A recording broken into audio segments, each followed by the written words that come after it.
دوستو اس ویڈیو میں اردو کے ایک صنف مکتوب نگاری کے بارے میں بات کروں گا۔ اگر آپ کو لگے کہ یہ ویڈیو کسی اور کے لیے بھی فائدہ مند ہو سکتی ہے تو پلیز ان کے ساتھ ضرور شیئر کریں تاکہ وہ بھی اس سے فائدہ اٹھا سکیں۔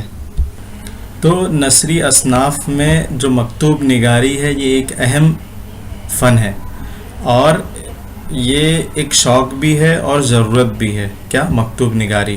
چاہے عالم ہو، کم علم ہو، بے علم ہو، ہر طرح کا آدمی خط لکھنے یا لکھوانے پر مجبور ہے۔ ابھی تھوڑا آج کا ماڈرن زمانے میں الیکٹرانک میل ہو گیا ہے، ای میل آ گیا ہے، تو اس کا رجحان کم ہو گیا ہے، لیکن پھر بھی کئی جگہوں پہ اس کا استعمال ہوتا ہے مکتوب نگاری کا۔ تو اسی لیے خط لکھنے کا کوئی ایک بندھا ٹکا انداز نہیں ہے، کیونکہ اگر شوق میں لکھا جائے تو الگ انداز ہوگا، ضرورت پہ لکھا جائے تو الگ انداز ہوگا۔ جتنے خط ہوتے ہیں اتنے انداز ہوتے ہیں۔ اب خط بھیجنے والا، وصول کرنے والا اور بھیجنے کا سبب، یہ تینوں چیزیں مل کر خط کا مواد اور اسلوب متعین کرتی ہیں۔ اسلوب مطلب اس کا اسٹائل۔ تو خط بھیجنے والا، وصول کرنے والا اور بھیجنے کا سبب کیا ہے، وجہ کیا ہے۔ دیکھتے ہیں خطوط کی اقسام، اس کی قسمیں کتنی ہیں، ٹائپس کتنے ہیں۔ تو خطوط کی اقسام پر غور کیا جائے تو دو قسمیں نظر آتی ہیں، ایک کاروباری اور دوسری شوقیہ خط۔ تو دوسری یعنی شوقیہ، جسے ہم دل بہلانے کو، وقت گزارنے کو یا کسی دوست عزیز سے ہم کلام ہونے کو لکھتے ہیں۔ غالب کے جو بیشتر خطوط ہے، غالب کے جو زیادہ تر خطوط ہیں وہ اسی ٹائپ کے ہیں، اسی قسم کے، اسی زمرے میں آتے ہیں۔ کون سے؟ شوقیہ والے۔ ان کا خود اپنا بیان ہے کہ میں اس تنہائی میں خطوں کے بھروسے جیتا ہوں، یعنی جس کا خط آیا میں نے جانا وہ تشریف لایا، خدا کا احسان ہے کوئی دن ایسا نہیں رہتا ہو جس دن دو چار خط نہیں آ رہتے ہوں۔ یہ کون کہتے ہیں؟ یہ غالب کہتے ہیں۔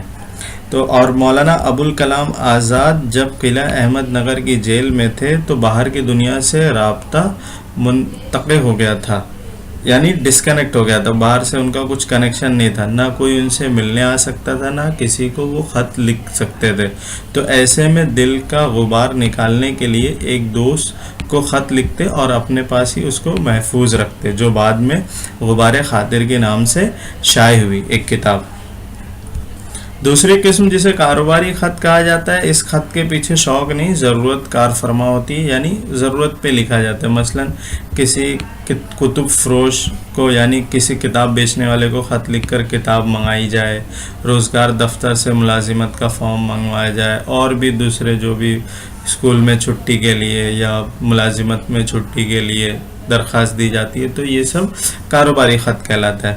اب دیکھتے ہیں اسلوب نگارش کے لحاظ سے بھی خطوں کو تقسیم کیا جا سکتا ہے، جیسے اس کی اسٹائل، اس کے طریقے، لکھنے کے طریقے سے بھی اس کو خطوں کو ڈیوائیڈ کیا جا سکتا ہے، لیٹرز کو ڈیوائیڈ کیا جا سکتا ہے، خطوں کو تقسیم کیا جا سکتا ہے۔ جیسے کاروباری خطوں کی زبان سادہ اور عام فہم ہوتی ہے، آسان سمجھدار ہوتی ہے، یہاں زیادہ سوچ بچار کا موقع نہیں ہوتا ہے۔ کس میں؟ کاروباری خطوں میں۔ ضرورت پڑنے پر قلم ہم نے اٹھایا اور خط لکھ دیا۔ لیکن شوقیہ خط، جو شوق والے خط ہوتے ہیں، جو اپنے دوست احباب کو، رشتہ داروں کو ہم لکھتے ہیں، تو وہ زیادہ تر فرصت کے اوقات میں لکھے جاتے ہیں۔ یہاں عبارت آرائی بھی ممکن ہے، زبان کی نوک پلک سنوارنے کا وقت بھی میسر ہوتا ہے۔ خط کی طرز تحریر کا دار و مدار اس پر ہے کہ مکتوب نگار اور مکتوب علیہ، مکتوب نگار جو لکھنے والا، مکتوب علیہ جس کے لیے لکھا جا رہا ہے، کا علم اور ذوق کیسا ہے۔ کسی عالم کو خط لکھے گا تو زیادہ امکان ہے اس بات کا کہ انداز عالمانہ ہوگا۔ علامہ شبلی، سر سید اور مولوی نذیر احمد کے خطوط اس کی مثال ہیں، عالموں والی۔ اور اگر دونوں کا مزاج شعری اور طبیعت نفاست پسند ہوگی تو شعری وسائل سے زیادہ کام لیں گے۔ شعری وسائل ہم نے غزل کی ویڈیو میں اس کے بارے میں بات کی ہے، آپ وہاں سے اس کی جانکاری لے سکتے ہیں کہ شعری وسائل کیا ہوتے ہیں۔ تو مولانا آزاد اور مہدی افادی کے خطوط اس کی مثال ہے۔ کس کی مثال ہے؟ کہ ایسے خطوط جن میں شعری وسائل زیادہ استعمال کیے گئے ہیں۔ مولانا عبد الماجد دریابادی کا رجحان فلسفے کی طرف تھا، تو ان کے خطوط میں فلسفہ دکھائی دیتا ہے۔ ان کے خطوط کیسے ہیں؟ فلسفیانہ خطوط ہیں۔ القاب و آداب یہ خطوط کا لازمی حصہ ہے اور انہی سے آغاز ہوتا ہے۔ غالب نے تو بغیر القاب و آداب کے بھی چند خطوط لکھے، یہ ان کی جدت طراز طبیعت کا نتیجہ تھا، ورنہ اس قاعدے کی پابندی کی جاتی ہے اور اسے ترک کرنے کی ضرورت بھی نہیں ہے۔ انگریزی میں تو عام طور پر القاب و آداب کی جگہ پہ ڈیئر یا مائی ڈیئر سے سارا کام چلا لیتے ہیں، مگر ہماری زبان میں بہت سارے القاب و آداب ہیں۔ بڑوں کے لیے الگ ہیں، چھوٹوں کے لیے الگ، اور ہم رتبہ یعنی اپنے لیول کے لوگوں کے لیے الگ ہے۔ اسی طرح مکتوب نگار خط کے آخر میں اپنا نام لکھنے سے پہلے محض نیاز مند یا آپ کا اپنا، جیسے انگلش میں ہم لوگ لکھتے ہیں یورس فیتھفلی، یورس سنسرلی، ایسا، تو محض نیاز مند، آپ کا اپنا، اور اسی طرح بہت سے الفاظ مکتوب علیہ کے تعلق سے استعمال کرتا ہے، جیسے دونوں کا جو کنیکشن ہو، لکھنے والا اور جس کے لیے لکھا جا رہا ہے، اس حساب سے وہ آخر میں لکھتے ہیں۔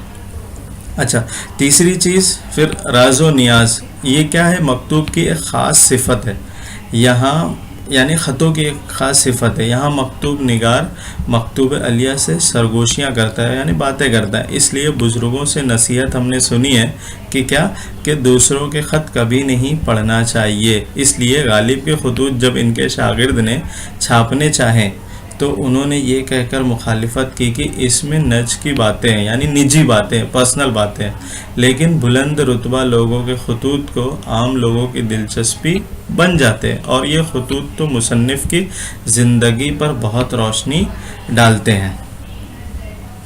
دیکھتے ہیں خطوط کی اہمیت۔ تو خطوط کی اہمیت پر کئی پہلوؤں سے غور کیا جا سکتا ہے۔ یہ ہے ادبی اہمیت، تاریخی اہمیت اور سوانحی اہمیت، یعنی ادبی اہمیت، تاریخی اہمیت، سوانح اہمیت، مطلب کسی کی زندگی سے ریلیٹڈ سوانح نگاری ہم نے اس سے پہلے کی ویڈیو میں دیکھا ہے۔ تو ہر زبان میں خطوط کی ایک بہت بڑی تعداد ایسی ہوتی ہے جن کو ادب میں بلند مقام حاصل ہوتا ہے۔ کچھ مکتوب نگار اپنے عہد و ماحول پر بھی اظہار خیال کرتے ہیں، یہ تاریخی اہمیت والا ہو جائے گا، جس سے کبھی سیاسی صورتحال پیش نظر ہو جاتی ہے، کبھی لفظوں میں معاشرت کی تصویر ابھر آتی ہے، جو تبدیلیاں رونما ہو رہی ہیں ان کا ذکر درمیان میں آ جاتا ہے، یا جو مسائل درپیش ہیں ان پر اظہار خیال ہو جاتا ہے۔ کس کے ذریعے؟ خطوں کے ذریعے، خطوں میں۔ تو اگر کسی خط کو ادب میں بلند مقام حاصل ہو جائے تو اس کی ادبی اہمیت ہو جائے گی۔ کسی خط میں اس زمانے کے جو سیاسی صورتحال ہے یا معاشرت ہے یا جو مسائل پہ ڈسکشن ہے اس پہ اگر اظہار خیال ہو جائے، اس پہ چرچا ہو جائے تو وہ خط تاریخی اہمیت کے حامل ہو جائیں گے۔ سوانحی نقطہ نظر سے خطوں سے مصنف کے بارے میں بہت سی ایسی باتوں کا علم بھی ہو جاتا ہے جو کسی اور ذریعے سے معلوم نہیں ہو سکتی۔ کوئی شخص اپنی جن کمزوریوں کو چھپانا چاہتا ہے اکثر خطوں میں اس کے قلم سے بے اختیار نکل جاتی ہے اور آنے والی نسلوں کے لیے محفوظ ہو جاتی ہے۔ ناول افسانہ سے زیادہ تاریخ و سوانح بڑھ کر مکاتیب کو قدر و منزلت کی نظر سے دیکھا جاتا ہے۔ تو دوستو مکتوب نگاری میں بس اتنا ہی۔ اب اگلی ویڈیو میں بات کروں گا غالب کی مکتوب نگاری کے بارے میں، پھر اس کے بعد مولانا آزاد کی مکتوب نگاری جو غبار خاطر، اس پہ بات ہوگی۔